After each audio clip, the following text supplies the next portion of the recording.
प्रदेश के कृषि मंत्री सूर्य प्रताप शाही ने वाराणसी के सर्किट हाउस में मंडल के कृषि अधिकारियों के साथ बैठक किया।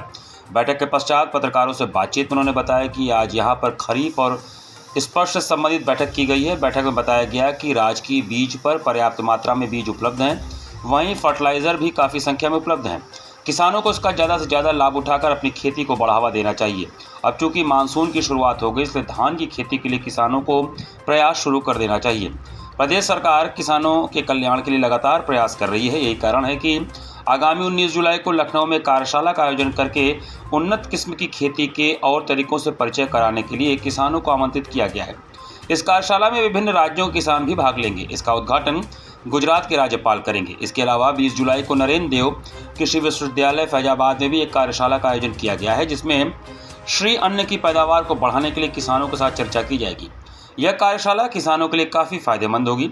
हाथरस की घटना के संबंध में पूछे जाने पर उन्होंने कहा कि यह काफ़ी दुर्भाग्यपूर्ण घटना है, क्योंकि मुख्यमंत्री योगी आदित्यनाथ ने खुद घटनास्थल का दौरा करके न्यायिक जांच के आदेश दिए हैं।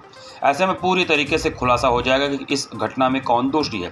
विपक्ष इस मामले में भी राजनीति कर रहा है, जो कि नहीं होनी चाहिए। बैठक में वाराणसी मंडल के वरिष्ठ कृषि अधिकारी उपस्थित रहे। स्वास्थ्य और पोषक आहार विषय पर रखी गई है, जिसको पद्मश्री खादर वली साहब उस कार्यक्रम को 19 तारीख को शुरुआत करेंगे कुमारगंज अयोध्या आचार्य नरेंद्र कृषि विश्वविद्यालय कुमारगंज में, जिसमें श्री अन्न के उत्पादन करने वाले किसानों को वहाँ पर भेजे जाने की बात मैंने कही है कि उसमें वो किसान जाएंगे।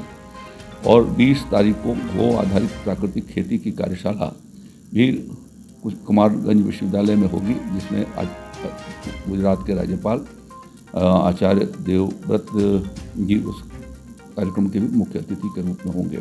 तो ये प्रयास किया जा रहा है कि राज्य के भीतर प्राकृतिक खेती के किसानों को ठीक प्रकार से तकनीकी जानकारी दिया जाए और उनके खेतों पर प्राकृतिक विधि से बिना रासायनिक खाद और बिना रासायनिक कीटनाशकों के इस्तेमाल किए हुए उत्पादन बेहतर किए जा सके। इस दृष्टि से उनको प्रशिक्षित करने का काम और प्रेरित किए जाने का काम हो रहा है। राजनीति करना और उसको राजनीतिक मुद्दा बनाया जाना यह उपयुक्त नहीं है।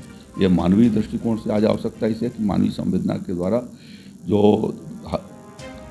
उस दुर्घटना के भीतर जो लोग हताहत हुए हैं और कालकलवित हो गए हैं, उनके प्रति हम संवेदना प्रकट करें और जो बीमार हैं उनके इलाज की समुचित व्यवस्था करें। मुझे खुशी है कि राष्ट्रीय स्वयंसेवक संघ के कार्यकर्ताओं ने उसमें काम बांट करके और ऐसे घायलों के इलाज के लिए समुचित व्यवस्था उन्होंने बनाई है, जिससे लोगों को वहाँ पर पहुँचा करके उनके चिकित्सा सुविधाएं उनको मुहैया कराई।